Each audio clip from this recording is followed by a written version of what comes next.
Mga ka-business, baka samantalahin ko itong pagkakataon na to. Kung po pwede po sana, lalambing ako sa inyo. Supportahan niyo po yung Anime Reactors TV. Solid ka business po yan. Tapos ano po kasi siya, bedridden na po, mga ka-business. So sa pamamagitan ng pagbablog, awa ng Diyos nga, na-monetize na siya. Nagkakaroon siya ng kaunting revenue. Kaya maliliit lang kasi yung views niya. Baka pwede po, supportahan natin si Anime Reactors TV. Yan. Pero bedridden na po siya. Kaya mapapansin nyo yung at least na mukha niya, pinapakita niya. Cartoon character. Portahan po natin yan, Anime Reactors TV.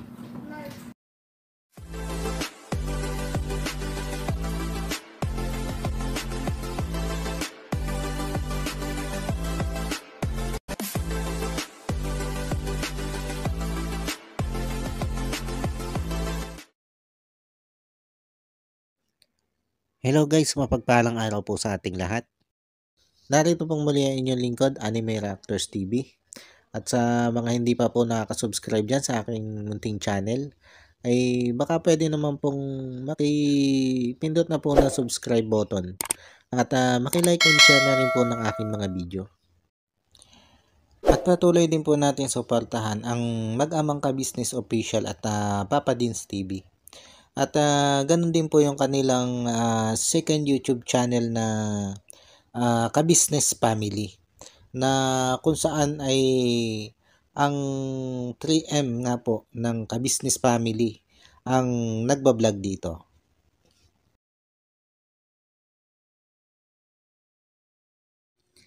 Yun guys, panibagong araw, panibagong reaction ulit po tayo.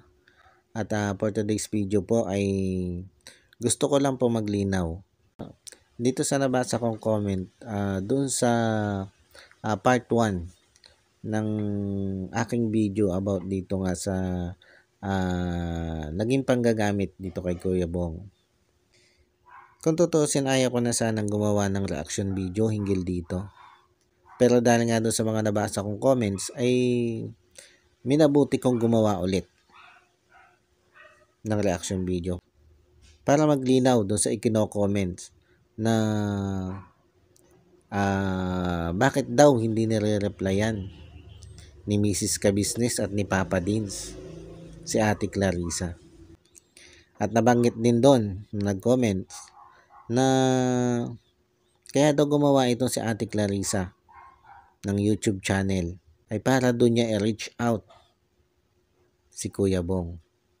O yun yung paraan niya para ma-reach out si Kuya Bong. Unahin po natin itong sinasabing bakit daw hindi nare-replyan nila Mrs. Ka-Business at Papa Dins itong si Ate Clarissa sa kanyang mga chat para makausap daw itong si Kuya Bong. Guys, ito natalakay ko na po ito doon sa nauna kong video, doon sa nauna kong reaction patungkol dito. Kung pinanood nyo na mabuti yung reaction na yun, naandun, tinalakay ko doon na si Mrs. Ka-Business ay maraming beses na nag-chat at tumawag kay Ate Clarissa after ng break-up ni Ate Clarissa at Kuya Bong. Pero hindi yun sinagot ni Ate Clarissa. Dinedma ni Ate Clarissa ang lahat ng message at tawag ni Mrs. Ka-Business. At hindi lang po isang araw, message ni Mrs. Ka-Business si Ate Clarissa at tinawagan. Kundi ilang araw niya na message at tinatawagan si Ate Clarissa. At ang purpose ni Mrs. Ka-Business ay para sana i-comfort si Ate Clarissa. Dahil sabi nga ni Mrs. Kabisnes, babae rin siya. At alam niya ang pakiramdam ng nasasaktan. Pero halip na sumagot si Ate Clarissa sa mga chat at tawag ni Mrs. Kabisnes, ay mas inatupag niya ang pagpo-post sa FB account niya patungkol sa hiwalayan nila ni Kuya Bong. Tapos after 3 days, saka lang siya nag-message kay Mrs. Kabisnes na hindi pa siya handang makipag-usap. Saka na lang daw. Hindi ka pa pala handa. Hindi ka pa pala handa ng lagay na yon? Na minuto lang ang pinalipas mo sa breakup nyo ni Kuya Bong ay nagpo-post ka na sa social media. Nagpapaawa ka na. Humihingi ka na ng kumpiyansa sa social media. Sa kabila ng sinasabi mong hindi ka pa handa, ay tuloy-tuloy ang iyong pagpapaawa sa mga post mo. Yun ba ang hindi pa handa? Tapos ngayon, sasabihin mo na hindi sinisin ni Mrs. Kabisnes at ni Papa Dins ang mga chat mo. Ni hindi ka nare-replyan.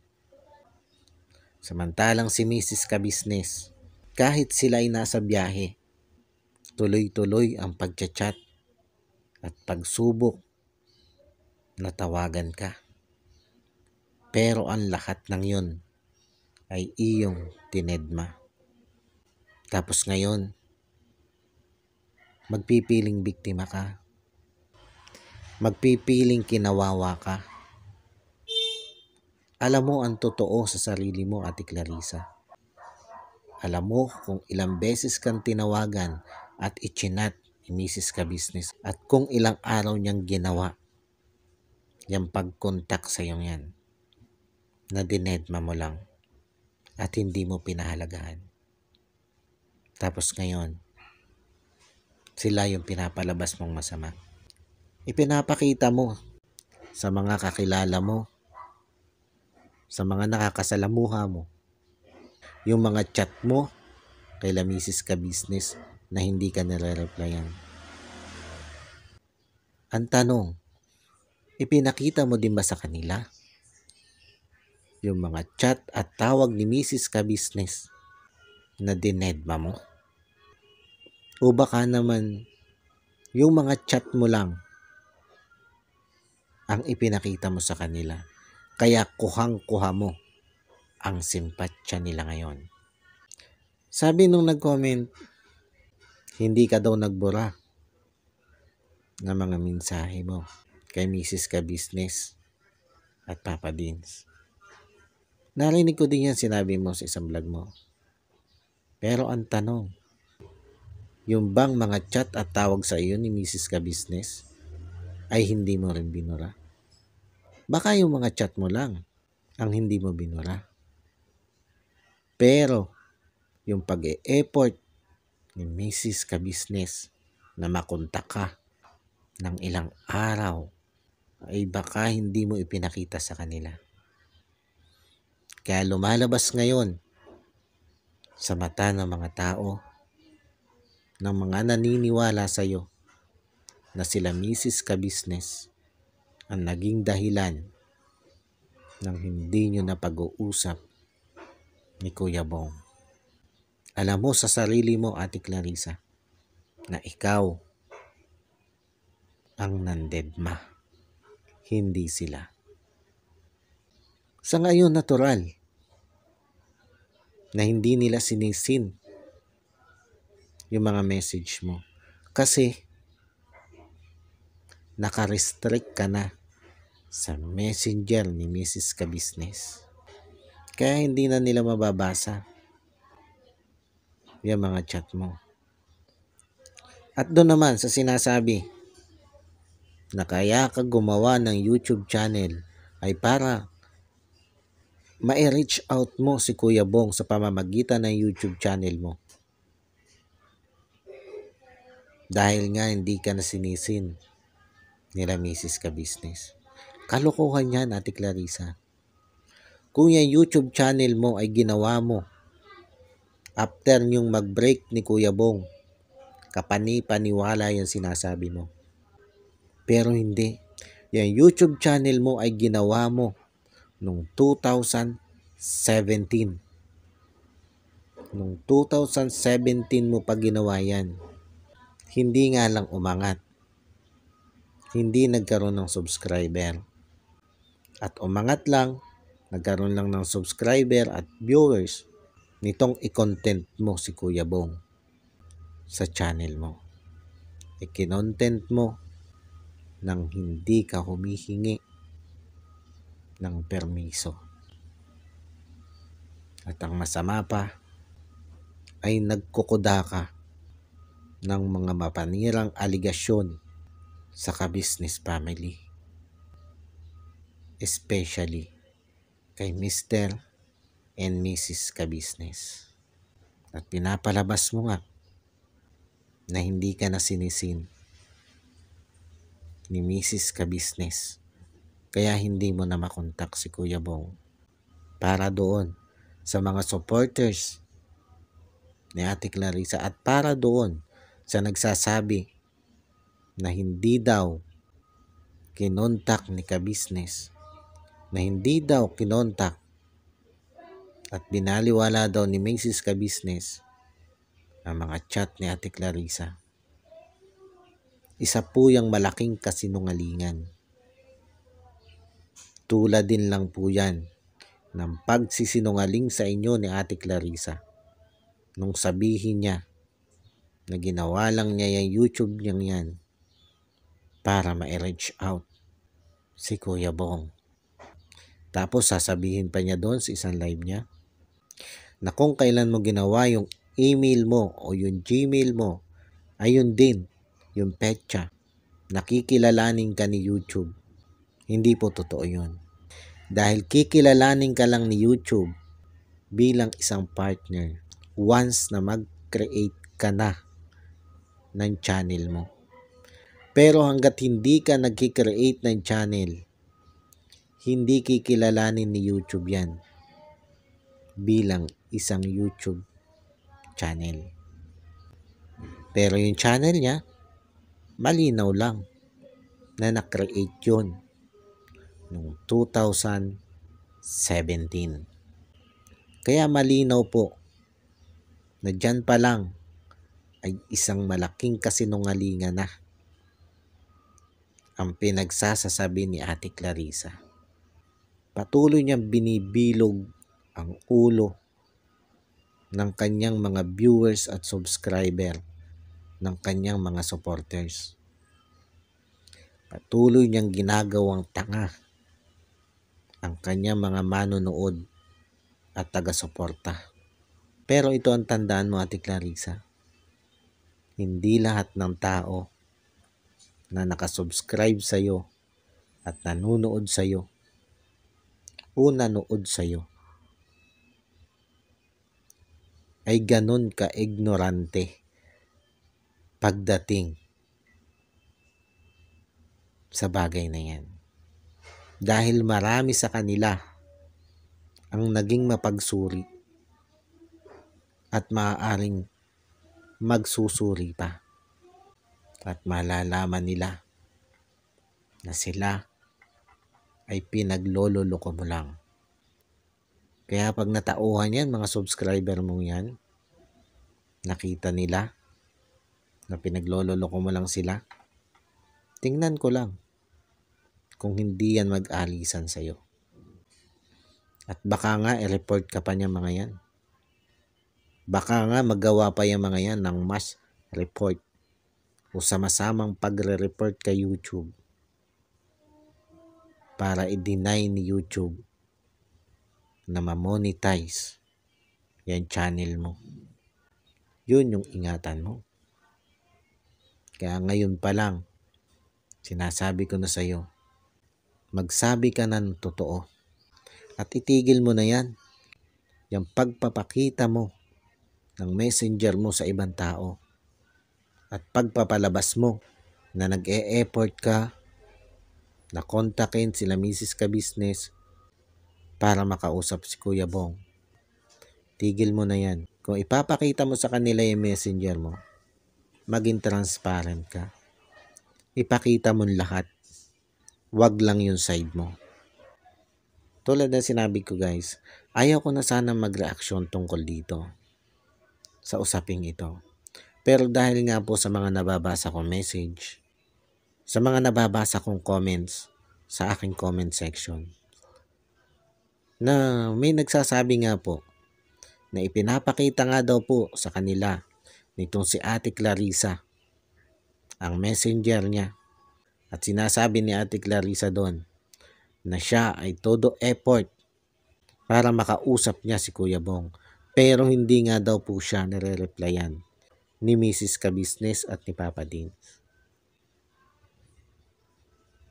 Sa ngayon po, hindi na talaga siya makakapag-message kay na Mrs. Ka-Business dahil restricted na yung account niya sa messenger ni Mrs. Ka-Business.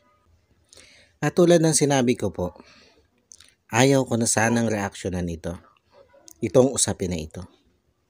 Pero dahil nga po doon sa mga nagme-message at nagko-comment sa akin patungkol sa usaping ito, lalo na nga particular dito sa sinasabing hindi nga po pag-reply daw ni Mrs. Ka-Business at ni Papa Deans sa mga message ni Ate Clarissa, ay minabuti ko po na sagutin ang mga comments na ito at ipaliwanag kung ano ba yung totoong nangyari.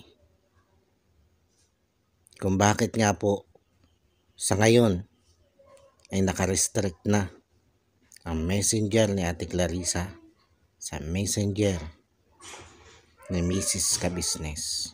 Hindi po totoo na dinedma nila Mrs. Ka-Business si Ate Clarissa after ng breakup nila ni Kuya Bong. Inuulit ko po, hindi po totoo na dinedma ni Mrs. Ka-Business at ni Papa Deans ang mga message ni Ate Clarissa after ng breakup nila ni Kuya Bong. Kundi ang totoo po ay si Ate Clarissa mismo ang hindi sumagot sa mga chat at tawag ni Mrs. Ka-Business. Kaya lang sa ngayon ay gumagawa ng tahimik na move itong si Ate Clarissa. At ipinapakita nga niya sa mga taong nakakasalamuhan niya ang mga chat niya kay Mrs. Ka-Business na sa katunayan daw ay hindi siya sinisin ni Mrs. Ka-Business. Pero mukhang yun lang ang kanya ipinapakita. Yung tungkol lang sa mga chat niya. Pero yung mga chat at tawag ni Mrs. Ka-Business na dinedma niya ay hindi niya ipinakikita. Kaya masasabi natin na ganito karuming lumaro itong si Ate Clarissa sa kabila ng pananahimik nila Mr. and Mrs. Ka-Business ng buong Ka-Business family. Sa kabila ng pananahimik nila sa isyong ito ay patuloy na gumagawa si Ate Clarissa ng paraan para masiraan ang Ka-Business family.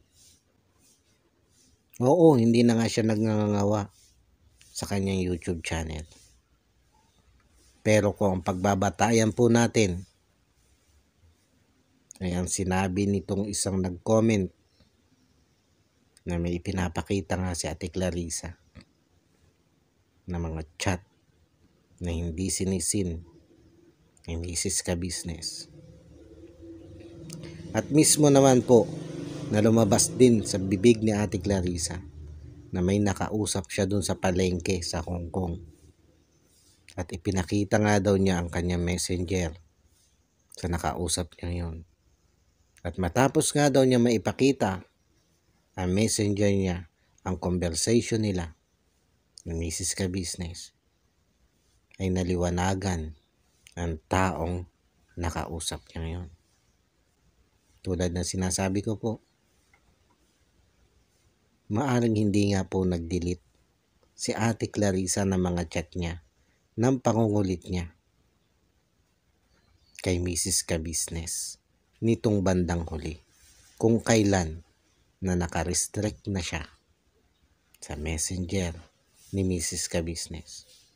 Pero yung pangungulit sa kanya ni Mrs. Ka-Business sa chat at tawag, malamang binura niya lahat yun at hindi na niya ipinapakita sa mga nakakausap niya.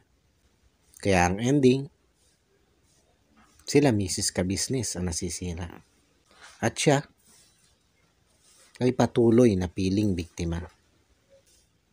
Pero sa ganyan mong paraan ng laro, asahan mo, iilang tao lang ang makukuha mo ang simpatsya niyan. Iilang tao na lang ang maluloko mo niyan. Dahil alangan naman na maglibot ka na maglibot at bawat makikita mo ay ipapakita mo ang messenger mo.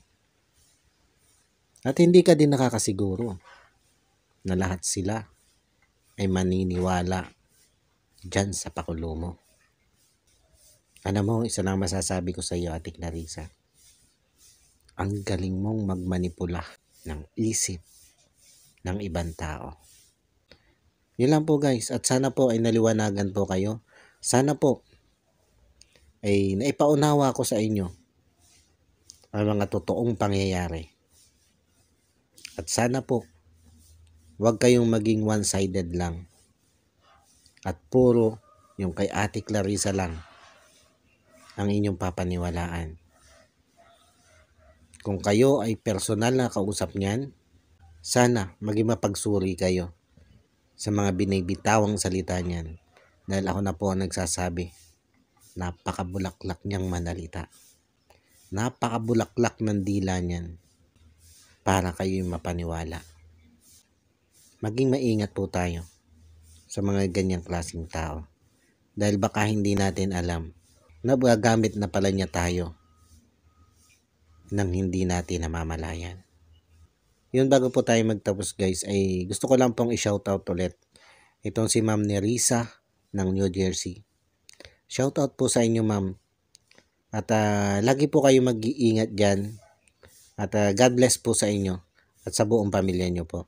At shoutout din po dito kay Nanay Bing Tihada na nagpapa-shoutout po sa akin. Feeling ko itong si Nanay Bing Tihada ay personal kong kakilala. Kasi may Nanay Bing Tihada din po ako na nakilala sa ospital. Ay feeling ko po ay siya ito na nagpapa-shoutout po sa akin. Pero hindi po ako sigurado. Pero tingin ko siya ito. Yun, shoutout po sa inyo Nanay Bing Tihada. At salamat po sa inyong suporta. Paano po? Hanggang dito na lang muna po yung aking reaction video. At muli po ay maraming thank you po sa patuloy na sumusuporta at nanonood ng aking mga video. At sa mga hindi pa nga po nakaka-subscribe dyan, ay baka pwede naman po makipindot na ng subscribe button. At maki-like and share na rin po ng aking mga video. Muli po ay maraming salamat po and God bless po sa inyong lahat. Anime Reactors, shoutout po. Suportahan natin yan si Anime Reactors TV. Yan, pakisupport po natin. Siya po ay isang bedridden na mga ka-business. Check nyo po yung kanyang YouTube channel, Anime Reactors TV. Siya po siyang bedridden na, ayan, kahit papano nakakagawa-gawa siya ng mga reaction video patungkol sa ka-business official. Suportahan po natin para kahit papano magkaroon siya ng revenue. May magamit siya sa pambili-bili man lang ng gamot. Ano po mga ka-business.